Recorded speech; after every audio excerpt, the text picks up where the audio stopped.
Who can take a flower, roll it up and make it fine? Sprinkle it with knowledge and a little bit of time. Cover it with headlines and a sweet euphoria too. Cannabis man can. Who can take a story and make it feel so grand?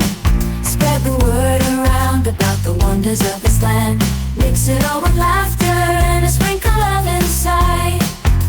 Cannabis man thrives.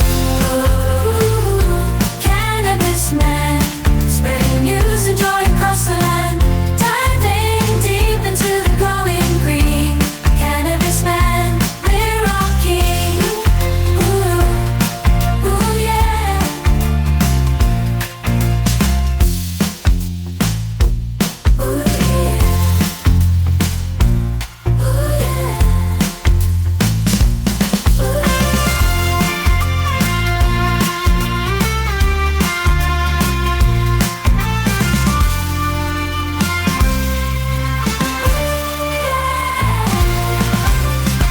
Ooh yeah. Cannabis man, spreading news and joy across the land. Diving deep into the glowing green. Cannabis man, we're all king. Ooh yeah. Ooh yeah. Ooh, yeah. Welcome into the Cannabis Man podcast. I am your host, Don Kleppen. Thank you very much for clicking on the show. This is the podcast where we're trying to take a journalistic look at all things cannabis. As legal cannabis, that landscape is changing around the world every day. I'm sure you have known, if you've paid attention like I have been, that there's been a lot of news, a lot of changes, certainly over the last 2 weeks here. So I've got a lot to talk about. And I love bringing you expert interviews with people who are in the space, whether they be policy leaders, elected or appointed officials who are running these legal cannabis departments in different states. I also like talking with doctors, advising patients about medical cannabis use, or researchers who are doing studies and looking into the questions that we still have about cannabis. We know a lot, and as my friend Paul Armentano of Normal likes to say, we know enough, certainly, to legalize it. We know that it's healthier, let's say, long-term than something like alcohol, but there are still many, many questions we have about it because for the last 50 years it was prohibited and we couldn't do the kind of research on it that we have done against things like alcohol or tobacco and other plant-based substances that we utilize. I also like talking with business owners or entrepreneurs, people who've got new products or services in the cannabis space, and just bringing you the news that's been going on lately and give you my perspective on this overall picture as we move closer and closer to ending the cannabis prohibition. If you would be so kind, please leave a rating or a review for this show, whichever platform you're listening to this on, whether it's Apple Podcasts, Spotify, YouTube, iHeart, whatever pod platform you use to access this show, there is some sort of function to rate or review the show, and I'd really appreciate it if you could do that. And a big thank you to those of you who already have. It may seem like a small thing, but that sort of feedback from you, the listener, really helps inform these platforms and other potential listeners that this show is worth their time. A lot of podcasts out there, and those ratings and reviews really helps it stand out. And of course, follow the show at C-Man Podcast on Twitter and Instagram, and it's the Cannabis Man Podcast Facebook page and YouTube channel. And if you really like it, become a subscriber. Scroll down to the description notes and hit the support the show link, and you can subscribe through Buzzsprout. You'll get a thank you email from me, and you'll get your name shouted out in the credits of the next episode. Very much appreciate all the support and the great feedback that I've gotten so far. Got a lot to get to this week, so let's get to it on this episode of the Cannabis Man Podcast.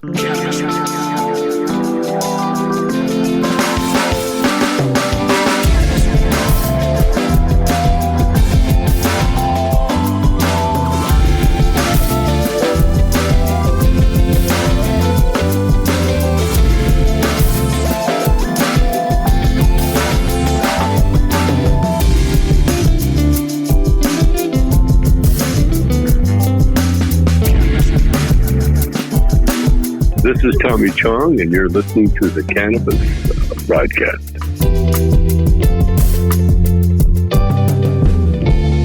All Alrighty then, I hope you're having a great morning, evening, afternoon, whenever you might be listening to this, listener. Thank you for tuning in. I'm recording this on Friday, May 10th, which is my mother's birthday. Happy birthday, Mom. And it is a beautiful Friday in Chicago. I don't know where you are, listener, but if your climate is anything like Chicago, or if you live in a place where it's cold for about 6 months out of the year, cold and gray, and then the summers are wonderful, you probably feel that energy, that little buzz when the first nice days start to come around consistently and you get a lot more people coming around outside and more activities to do. If you're around Chicago, you certainly know what I'm talking about, and it is buzzing out there right now. It's a beautiful, beautiful May Friday. I was able to just go down and finally get a workout in after a few days this week where I was unable to. My daughter Violet, if you don't know, listener, if you haven't been listening to the show, my daughter was born almost a solid month ago, back on April 12th, and I just returned to my regular job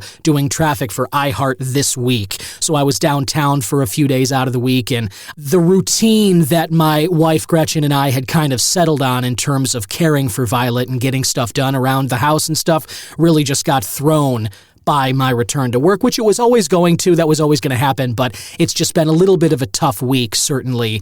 Me not getting to spend as much time with Violet, as well as not really getting to do the other things that I kind of lean on pretty heavily as part of my morning routine. I love working out in the morning. I really enjoy getting at least a half an hour to an hour workout if I'm lifting or doing cardio, something to elevate the heart rate and get a sweat going and just get those endorphins to kind of start my day. Then if it's a nice enough day, or if I have the time, I'll go down by the water. I live near Lake Michigan, so there's a park next door that's right up against the water, and I'll go down there and sit in the grass, take my shoes off, and kind of meditate for about 10 minutes, just do some breath work and kind of try and keep my mind clear, that sort of thing. And then I come back up, get my cup of coffee going, take a cold shower. I've had a few people ask about that recently. You may have noticed the cold shower or the cold plunge baths kind of trending the last year or so. I do the cold shower for about 3 or 4 minutes. I start the shower with cold water only. I just turn that one handle on,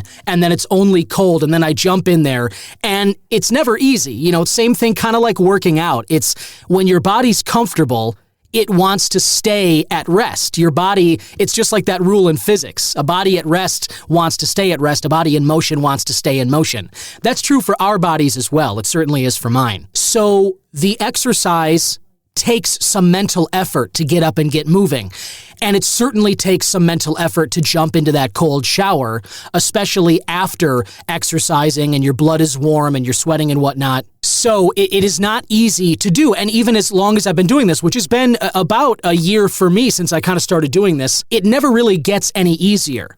Kind of like my alarms when I get up to do news at WGN Radio on Saturday mornings, which I will be starting again next week on the 18th. My alarm goes off at 3:30 in the morning, and no matter how many times that happens, it never gets any easier. It always sucks. And it's kind of the same thing when you have to convince yourself in the morning to put on your workout clothes and get the exercise going. And it's the same thing when you turn on that cold water and you can feel it with your hand. There are days when I'm standing there staring at it for 10 minutes before I can get myself to jump in. But I always feel a lot better once I do. And like I said, it only takes about 3 or 4 minutes. Then I turn on the hot water, I get the temperature regular, and then I kind of clean myself and make it a regular shower. But I always start it with those 3 to 4 minutes of cold water only. And there's a lot of good reasons to do that. You can check out some research, wherever, YouTube and Google. There's a lot of articles that have kind of talked about, especially recent ones, talking about the benefits of doing this. And anyway, the reason I'm bringing this up now is because this morning, I was finally able to get back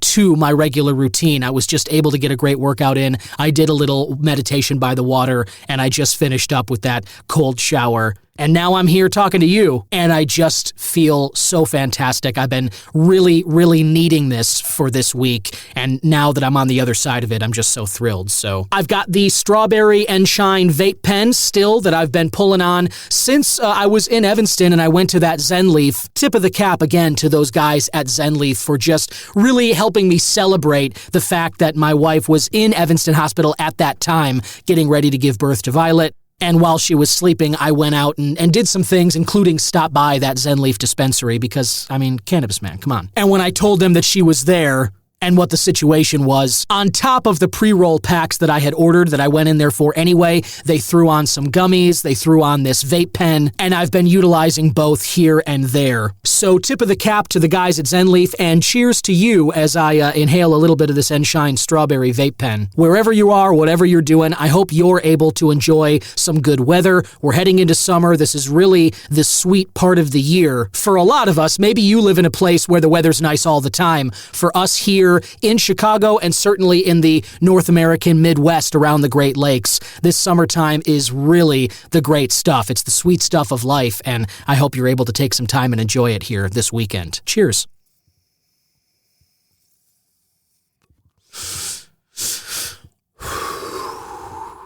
Sweet strawberry goodness. All right, and let's roll right into the News Joint Wrap. This is a wrap-up of news stories and events relating to cannabis in and around Illinois, and it's all curated for you by IllinoisNewsJoint.com. You can think of it like I do, as the joint you can hit for all your Illinois cannabis news and reviews. And let's start just by looking back. There was an event put on by Illinois News Joint last weekend in Carbondale. It was an academic cannabis conference as well as a costume party, which was themed for Star Wars because this was on May the 4th that evening. Star Wars Day, of course. I brought that up last week. I wasn't able to make it down to Carbondale with Violet and all of that. My wife and I were still kind of, we're right now even still adjusting to being new parents. But it's awesome, and I heard that the costume party and the cannabis conference were just awesome as well. I knew they would be, and I definitely look forward to getting down to the next one. Love a good Illinois News Joint event, and it seems like there were a lot of people who had a lot of fun at that costume party and the cannabis conference. But looking ahead now,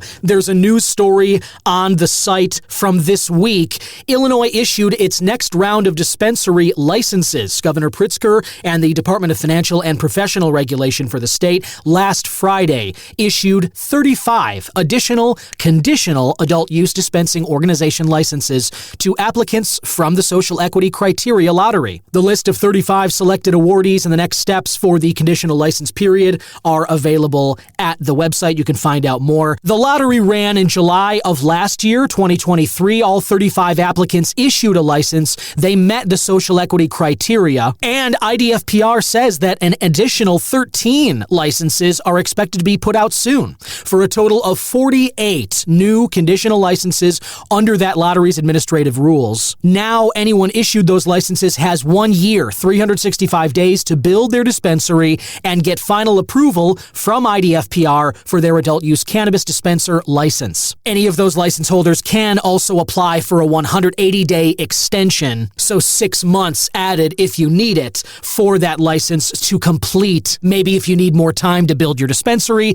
maybe if you need more time to get things up to code, you can file for that 6 months extension. But dispensaries may only begin sales of adult use cannabis once you get your full license from IDFPR. It's worth noting, as Jason does in the article here, that of the 55 applicants total that were drawn in the lottery, 7 of them did not meet licensing criteria or otherwise could not be issued a conditional license. And if that was you, don't worry, IDFPR will contact the applicants selected in last year's lottery, and you'll have a chance to submit proof that you do indeed meet those criteria to obtain a conditional license. And if you're looking to find your application number, you can find that at IllinoisNewsJoint.com as well. Moving on to the next topic, there's a more of an opinion piece here from Jason Brown, who started this website.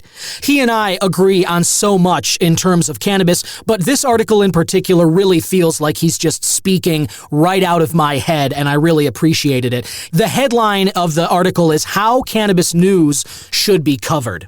And I won't read the whole thing. I encourage you to check out the site, and I've linked it below so you can just click on it and read this article for yourself. But he starts with change most often comes in increments, and the progress of incremental change is tough to judge without taking a pause to reflect. Before legalization, and those of us of a certain age, or at least if you're above a certain threshold, you remember the days pre-legalization. And in those dark days, when all of us were kind of scrambling and at the mercy of oftentimes strangers to get our cannabis products, one aspect of cannabis news coverage that Jason loathed, as well I, was when professional news broadcasters would snicker, make jokes, or lose all seriousness as they reported cannabis news. A pattern Jason says he never noticed with any other news topics. Even if the news coverage was positive, that type of reporting only perpetuated the stigma. Now, I have made many posts similar to this on social media, and actually, what Jason is talking about right there is a big part of what drove me to starting this show. If this is your first time listening, if you haven't heard before, I am a broadcaster here in Chicago. I do news and traffic on the radio, and I've been a personal cannabis user for about 20 years now, getting close to it. And the fact is that when it did become legal, at least here in Illinois and the other states that I'd visit where it was legalized, I noticed that exact same thing, was that even though it was now legal, and certainly in those days before that happened, the propaganda of last century and a lot of that negativity that was tied to things like racism and fear and just outlandish claims relating to cannabis, people still perpetuate those ridiculous ones, but even more sinister than that, it kind of got watered down to this unserious topic. Instead of talking about what quality of life benefits, especially to medical patients, that cannabis could provide, even news anchors and serious people, reporters, and those of us journalists that actually have some integrity and try and remove our bias from coverage of topics and bring you the information that we deem most important for everyone to know, even those people would crack a smile and snicker and could not resist oftentimes making jokes about cannabis itself. And that is pernicious. It might be watered down. It might not be as negative or as damning, let's say, as some of the claims from last century, some of the reefer madness propaganda, but it still perpetuates the stigma. Even in a small way, it still makes the average person feel like cannabis is not serious, like stoners are some punchline, like we don't lead real lives like the rest of people. It's foolish, and like I said, it's a big part of why I wanted to start this show.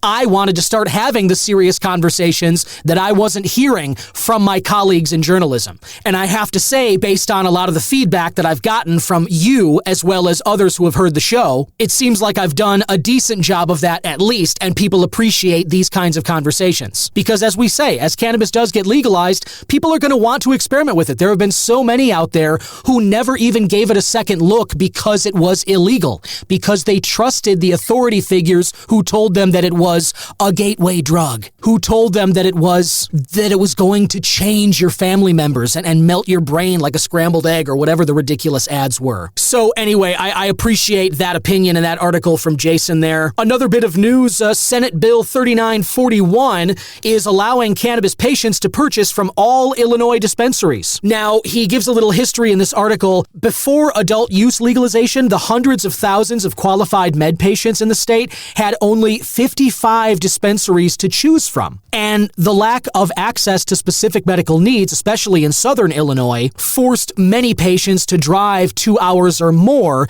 to get their medicine, which obviously is unacceptable. Senate Bill 3941 would address this longtime concern and complaint by allowing all qualifying patients, provisional patients, and caregivers to purchase medical cannabis at any licensed dispensary or dispensing organization licensed by IDFPR under the Cannabis Regulation and Tax Act, starting January 1st of next year, 2025. Most of the provisions in the bill sponsored last week by Senator Laura Fine are additions and deletions to achieve the main goal, including adding that cannabis purchased by a qualified patient, designated caregiver, or provisional patient from a registered dispensing organization for purposes of provisions in those acts that establish a 1% rate of taxation for prescription and non-prescription medicine and drugs, which would ensure medical patients pay the current medical tax on cannabis products at Illinois dispensaries, which, as Jason notes, is a 1% rate currently. That's where I'll leave that for now. There's a lot more details about what's in this bill, but that is a great development too. I'm sure if you're like me as a medical patient in the state, you want as many options as you can. And obviously, I'm lucky enough to be in the Chicago area, so I at least do have my share of options, but there is so much more of Illinois than just this northern part up against the lake. As Jason said, there's hundreds of thousands of patients in the state. So the point is, the more options that are accessible to all of them, the better for everybody. And one more thing from IllinoisNewsJoint.com, Medical Cannabis Advisory Board sets the agenda for a May meeting.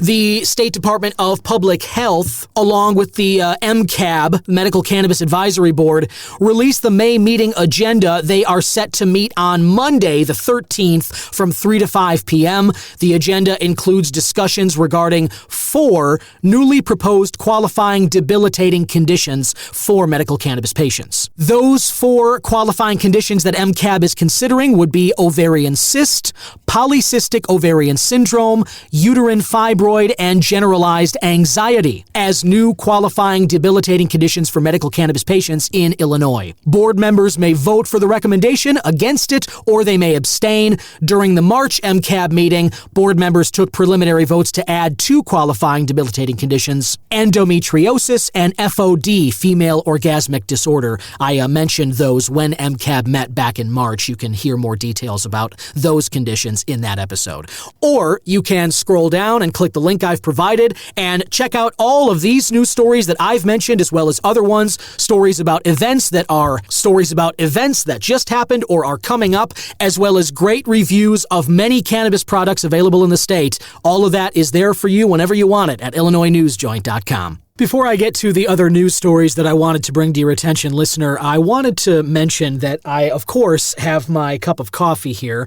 It is my second of the day. I'm talking to you right around noon on this Friday the 10th. And if you haven't listened to the show before, you may not know that I love combining cannabis and coffee. I know not every connoisseur, I know not everybody who enjoys cannabis is a fan of combining it with the coffee, but that sort of hippie speedball, as I've heard it referred to over the years, I love it. I find that I always leaned towards sativas, ever since I kind of figured out my preferences relating to cannabis. I enjoy the little bit of elevated energy, the kind of creative euphoria, more than the couch gripping, slow down kind of vibe. That has its place. I enjoy indicas and the like when I'm kind of getting down at the end of the day, going to sleep and whatnot. But if I'm having cannabis like in the morning or the midday, I tend to lean towards sativas. And in the morning especially, I love pairing it with a good cup of coffee. And I have been enjoying some great cups of coffee lately from my friends at Split Rock Coffee. These guys absolutely know what they're doing. They value quality beans. They value a good roast.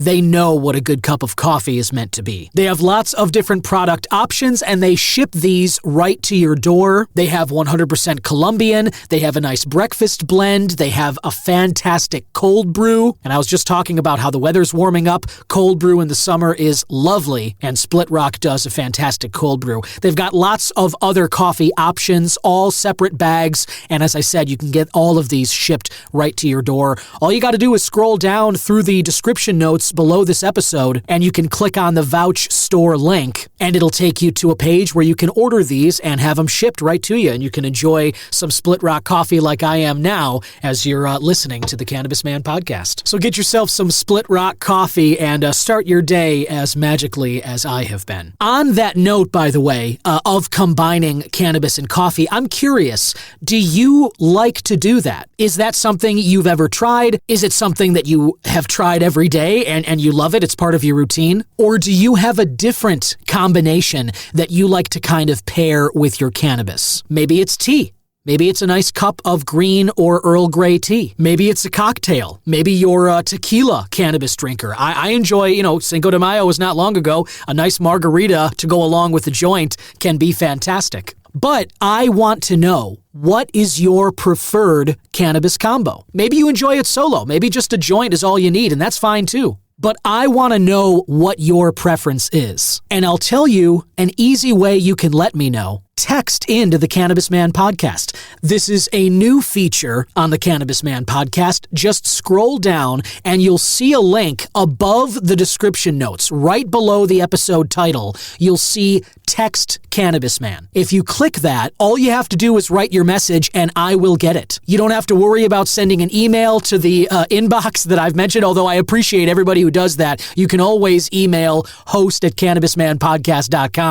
And of course, if you're following the show at C-Man Podcast on social media, you can comment or you can direct message there. This, I thought, would make it so easy for anybody to just kind of get involved with the show. Anything you want to comment on, any questions that I'm kind of asking, anything you want to say feedback-wise to a guest, or maybe suggestions for good guests I should talk to, all you got to do now is text into the Cannabis Man podcast, and there will be a link like that above the description notes of every episode. So if you got something you want to say, scroll down, click that link, and say it. And I cannot wait to hear from you. Now let's get to the other news stories that I wanted to bring to your attention, listener. The big news last week, obviously, all of us were thrilled to hear the DEA, the Drug Enforcement Administration of the U.S., was agreeing to reschedule cannabis under the Controlled Substances Act, down from Schedule 1 to Schedule 3, moving it from substances like cocaine and heroin down to substances like caffeine and Tylenol. Very exciting news, and it is very exciting. There's going to be this public comment period where all of us can make our voices heard and continue to kind of bang the drum and let people know that get it down to Schedule 3 and then get it beyond that. Fully decriminalize this thing and end the prohibition already. But as I said in a live video post, and as I've said on social media before that, the rescheduling is still a big deal. It's not perfect. It's not the end game here, but it's something that can be done right now. It's something that we can get done before the end of the summer. And that's going to be huge for cannabis businesses, and then that will impact consumers as well. And let me ask you a question. When's the last time that a government agency, whether here in the U.S. or where you may be in a different country around the world, when's the last time your government admitted that they up for the last 50 years? When is the last time that happened? Because I gotta say, I don't remember anything like that happening, and that's what the DEA just did. By saying they would reschedule this, they admitted that they screwed up and that the 50-year war on drugs was an abject failure. Otherwise, they wouldn't reschedule this. So for my money, it's still a very big step, but that's not why I'm bringing this up. There is a group, you may have heard or seen some of their work. It is the Smart Approaches to Marijuana. SAM is the group. Now, I've been familiar with their work through my journalism job. I work for WGN Radio. SAM sends press releases into that newsroom inbox all the time. So I have seen some of the messages and the press releases that SAM puts out there. And let me tell you, this is right in line with last century's most vehement propaganda. Smart Approaches to Marijuana, in case their name didn't tell you as much, is an anti-cannabis group. They do not want legal cannabis. And the reason I'm bringing them up to you right now is because one of the leaders of SAM, this guy, Kevin Sabet, he is a co-founder of the anti-cannabis group SAM, and he's a former White House advisor. Kevin Sabet is claiming that the DEA's decision to move cannabis to Schedule 3 was not authorized by the agency's administrator. And this, he argues, breaks with 5 decades of precedent and established law. The MarijuanaHerald.com article, which I have linked below, you can follow along if you want here. I won't read the whole thing, but I'll start it. It's quoted, "Big, I can now say with full confidence that the administrator of DEA, Ann Milgram, did not sign the rescheduling order, breaking with 5 decades of precedent and established law and regulations." Parenthesis, 2 confidential sources inside DEA and another outside DEA with intimate knowledge tell me, end quote, Sabet stated on the social media platform X, formerly Twitter. Sabet, a former advisor to the Obama administration, is also a co-founder of SAM, one of the largest anti-marijuana groups in the nation. As the Marijuana Herald goes on to say, it is important to note that SAM was among the first to report the DEA's plans to reschedule cannabis. That said, from a legal, political, and practical standpoint, it likely does not affect the validity of the rescheduling order, as the move has already been confirmed by the Department of Justice. That is a key point here. The reason that Kevin Sabet and SAM brought this point up, the whole reason that they were saying, oh, it's the DEA administrator didn't sign off on this and it breaks with 5 decades of precedent, whatever. The reason that they're bringing that up is because it's kind of like in a trial. They're trying to raise this issue like, oh, that's not valid. They're trying to make a case in the court of public opinion that the decision to reschedule cannabis by the DEA, and since the administrator didn't sign off on it, they're trying to say that it's not valid. And I would say that it doesn't matter. It doesn't matter in the least whether the administrator signed off or whatever, because the fact is the agency made that statement and put it out anyway, and the Justice Department and the administration is now running with it, and the public comment period's happening this summer.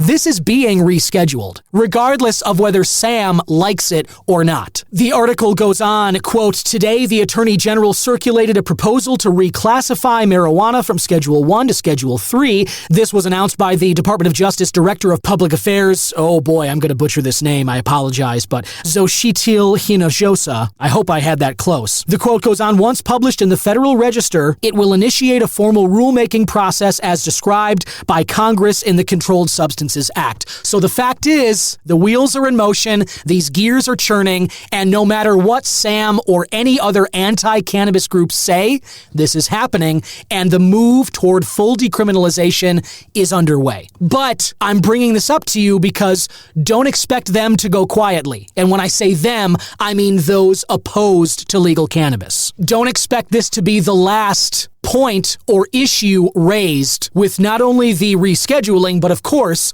once full decriminalization comes along, there are going to be many groups and individuals who try and stop the process. But the fact is, this is happening. And I gotta say, I kind of love it that this group, Sam and its co-founder, felt the need to kind of say like, hey, this is strange. 5 decades of precedence. Why is this happening? I'll tell you why it's happening. Because the whole country wants it to happen. Because all of us, 90% of the U.S. and adults in here support legalizing cannabis. So Sam and other anti-cannabis groups and individuals, you're in the minority. And that grip that you had, that the DEA had on cannabis, that grip that the government had with the prohibition and all that stuff, it is slipping. Right before our eyes, it is slipping. And this and messages like this, these are just the last gasps of the old guard of the old world. And we're not this isn't the end of them. We haven't heard the last of them. But ultimately, as this article from the Marijuana Herald, which as I said, I've linked below, as it notes, that doesn't matter. Scream and cry about it all you want to. This is happening, and it's fantastic. Something else that's pretty fantastic, another news story I wanted to bring to your attention. This one comes from CannabisIndustryData.com.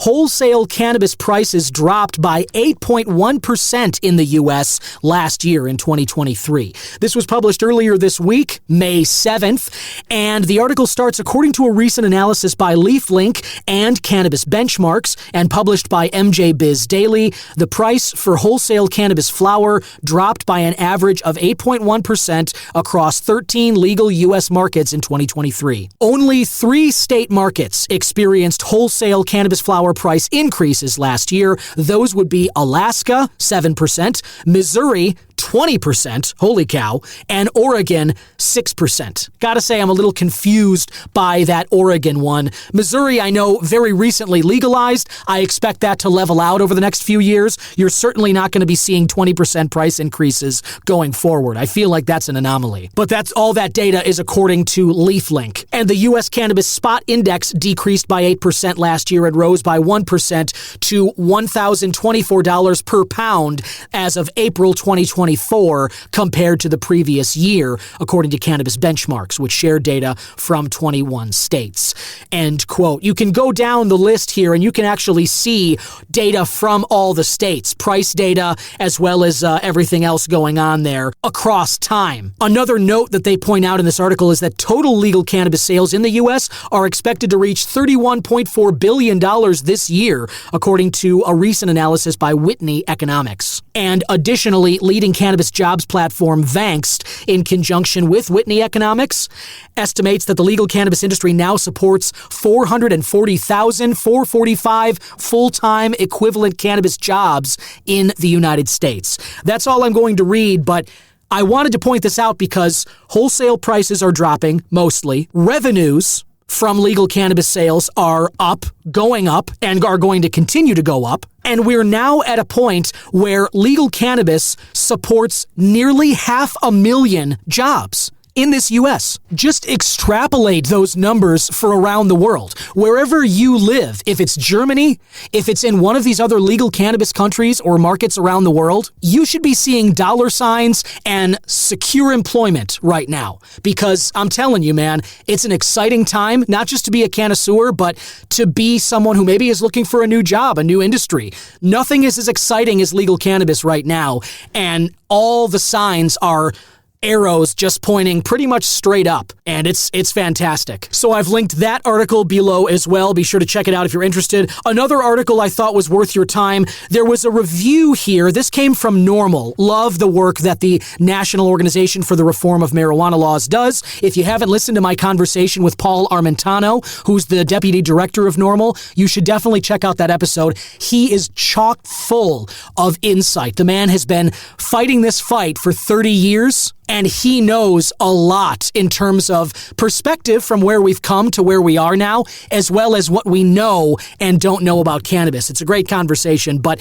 NORML put out an article earlier last week that has a headline of this. A review found use of nicotine products typically precedes teens' use of cannabis. Now, I'll read a little from the front end of this article, and this is out of Phoenix, apparently the publication. Teens' use of cigarettes and other nicotine products is predictive of later cannabis use. This is according to data published in Substance Use and Misuse. A team of investigators affiliated with the University of Arizona assessed data from 21 studies involving nearly 3 million adolescents. They found, quote, nicotine product use emerged as a significant factor associated with future cannabis use among adolescents, end quote. The study's authors concluded, quote, current evidence suggests an association between nicotine product use and subsequent recreational cannabis use among adolescents, end quote.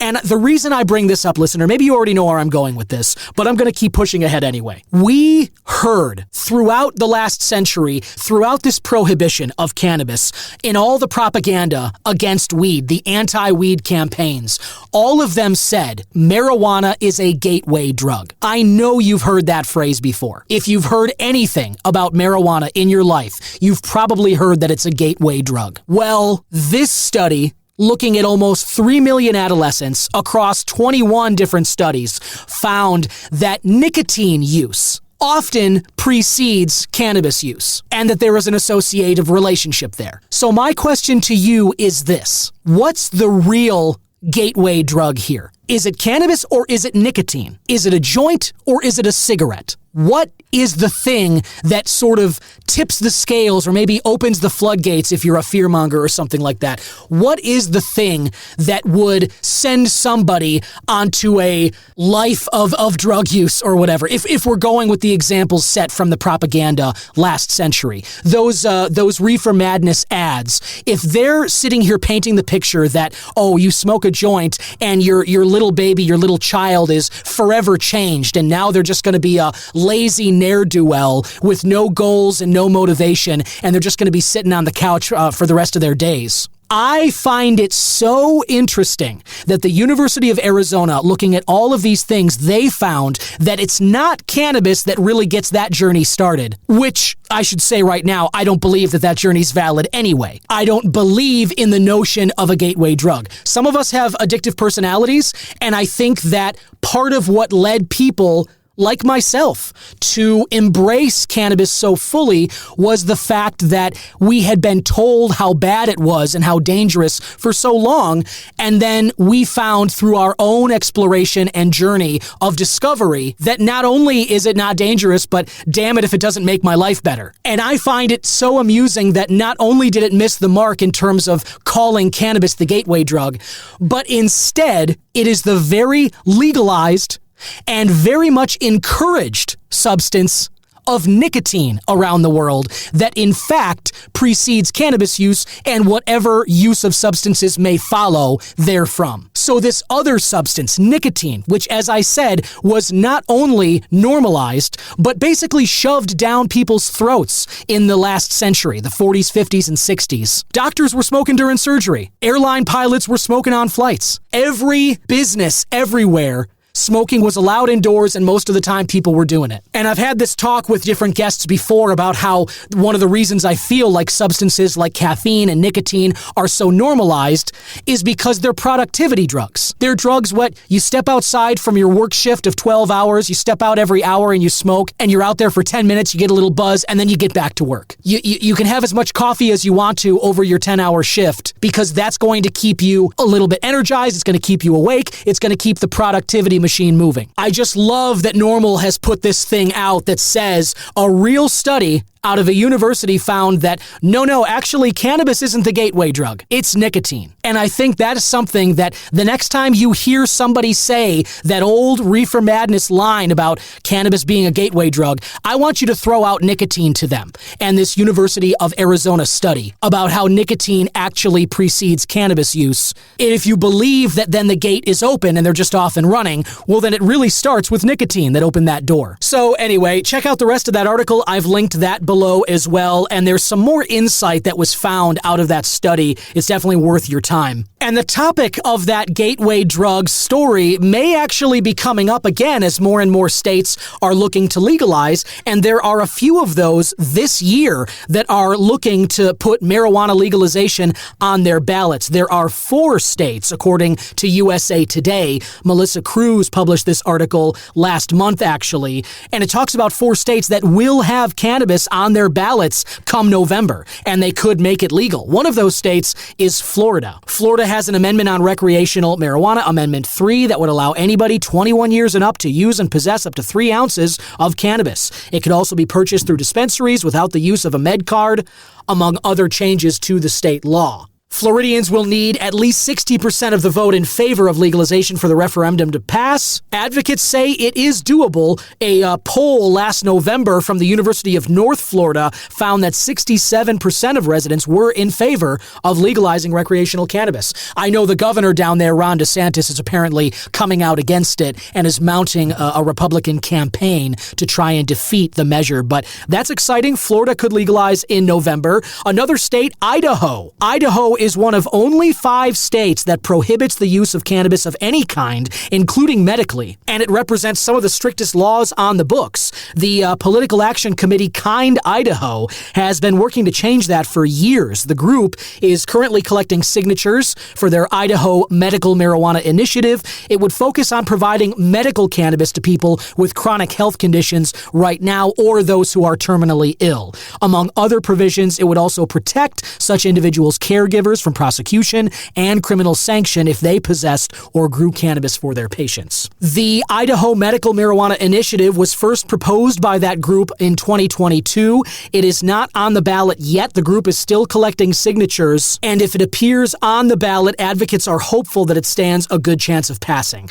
Another state looking to do this, Nebraska. Cannabis in Nebraska is illegal both medically and recreationally, but there is a ballot committee working to qualify 2 medical cannabis initiatives in the November general election ballot. The first is the Patient Protection Act. The second is the Medical Cannabis Regulation Act. So Nebraska is another state, just like Idaho, focusing on medical patients first, which they should be, but then likely, as most states do, medical comes, and then a few years later, look for recreational to follow. And finally, the 4th state, South Dakota. That is another state where a group is looking to collect enough signatures to get it on the November ballot. And advocate groups who have looked into this say that if it does appear on the ballot in November, it stands a good chance of passing. I know that South Dakota's governor, who's been in the news the last week or so for shooting her dog, seems like a very reasonable person, I say with complete insincerity. What a freaking psycho. But anyway, I know that she has come out against cannabis as well. Shocking to me that somebody who would shoot their own dog because they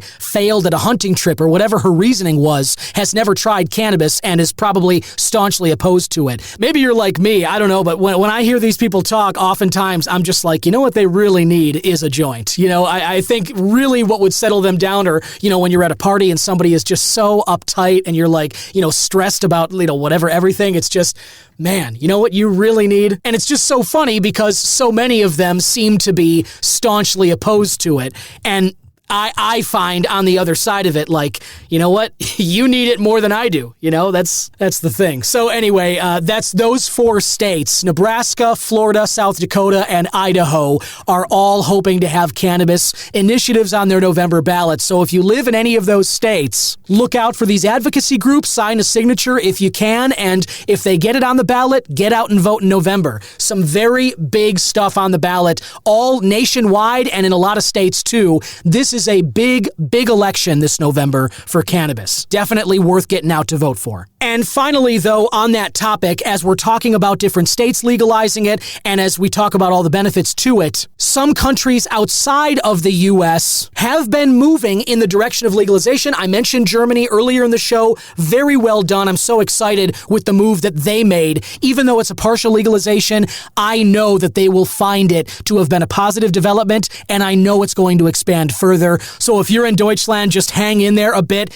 Get to a place where you can enjoy the cannabis and smoke a little bit, but I'm positive that it'll be widely legal there in no time at all. But there are other countries like Ukraine that have made moves to legalize it medically, and Thailand. I've brought up Thailand a few times on this show. They had it medically legal. They made the decision to legalize it recreationally. And while it was recreationally legal, Thailand still beheaded somebody. They decapitated somebody as capital punishment for crimes relating to cannabis, even while it was legal. And now Thailand has done a 180. And they are backtracking, and there was a Reuters article that came out 2 days ago that I'm referencing here. The headline reads, Thailand will recriminalize cannabis as the PM vows to get tough on drugs. This was published May 8th. I've linked this article as well below. You can certainly follow along, but I won't read all of it, but I will read some like normal. Thailand will relist cannabis as a narcotic by the year end, its prime minister said this Tuesday in a stunning U-turn just 2 years after becoming one of the first countries in Asia to decriminalize its recreational use. The moves come despite rapid growth of a domestic retail sector of cannabis, with tens of thousands of shops and businesses popping up in Thailand over the past 2 years in an industry projected to be worth $1.2 billion by next year. Prime Minister Srettha Thavisin said, I want the health ministry to amend the rules and relist cannabis as a narcotic. They said this on the social media platform X. The ministry should quickly issue a ruling to allow its usage for health and medical purposes only. End quote. Cannabis was decriminalized for medical use there in 2018 and rec use in 2022 under a previous government. But critics say its liberalization was rushed through, causing huge confusion about rules and regulations. Now, I'm not going to go through the rest of this. There's a lot of the back and forth with where the government now, the one that's tough on drugs or getting tough on them, stands versus the previous one. It seems like Thailand's own government is kind of having the debate that our states are having here in the U.S. You've got the legal states where, I gotta say, life feels like paradise. We're all able to just go out to dispensaries and buy cannabis legally, and you're never without it if you don't want to be. You know, you're never waiting for someone else to text you back. You're never waiting for your plug to swing by whenever it's convenient. You can go out to any dispensary anytime you want and re-up your supply and try some new products. And reliably, usually, get the symptoms that you're looking for. It's wonderful. But, as I was just talking about, not every state has legalized it, even medically. And it seems like Thailand's government is kind of having that tug of war back and forth like is going on right here between the legal and non-legal states. And this is just something that's going to have to play out. It's disappointing, but it is not surprising. What was surprising was how quickly that Thailand jumped on, and I celebrated when that happened. I talked about it on the show. I'm glad that they are still preserving medical access, because med patients deserve their medicine, and cannabis definitely qualifies. The use may not be the same, and I'll admit the line can be blurry sometimes. I'm a medical patient. I use it for sleep, and I would say general anxiety, that kind of a thing. But I also use it recreationally and socially. I use it when I'm not looking to get to sleep. I use it when I'm not necessarily feeling anxious. So the lines admittedly can get a little blurred between recreational use and medical use. But the fact is, if you have a medical need for it, you should certainly have access to it. And I'm glad at least that even though Thailand is doing this U-turn on the rec market, at least they are willing to allow med patients to still have it.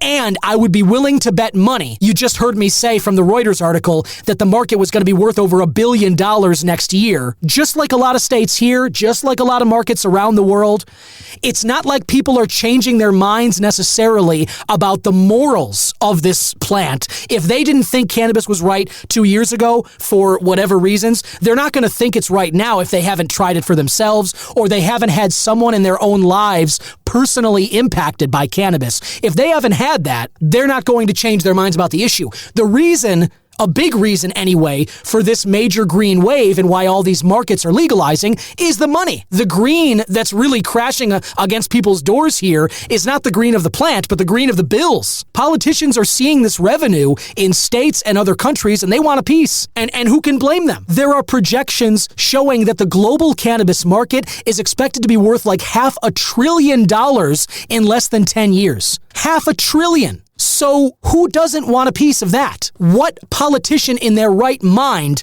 is willing to stand up before their constituents and say, you know what, we're too good for all that new money. All the schools we could update and the libraries we could upkeep and the roads that could be paved and the programs for people to benefit their lives, all that stuff that this money could fund, no, we're too good for that. We'll just stay where we are, thanks. That right there is why I expect that this new tough-on-drugs government in Thailand is probably going to change their tune sometime within the next 5 years. I very much doubt that this stance, this little U-turn movement, I think that this is one of those human nature corrections where they went far, they saw the medical market and how popular it was and how great it was for people, and they took a step forward a little quicker than maybe they were ready for. And now this is their step back. This is the reaction, the snap back. Hey, whoa, that was a little too much. That's the way human society works sometimes, and I get it.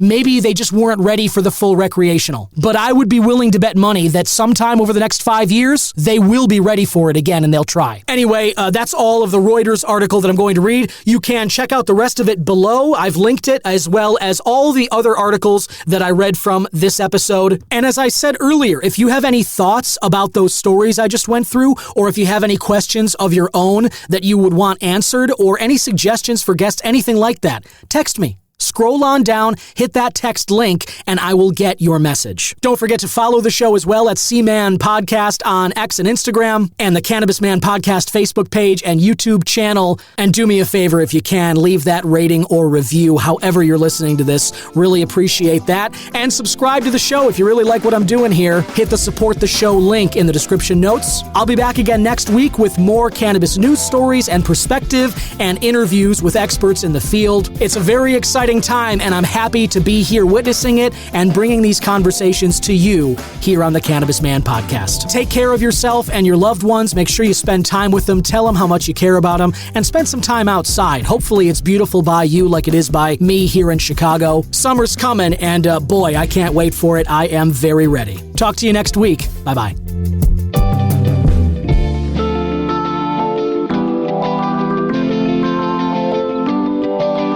Cannabis Man is 100% originally crafted by myself, Don Kleppen. Original theme music written and composed by Yusu Kim, aka Goodson.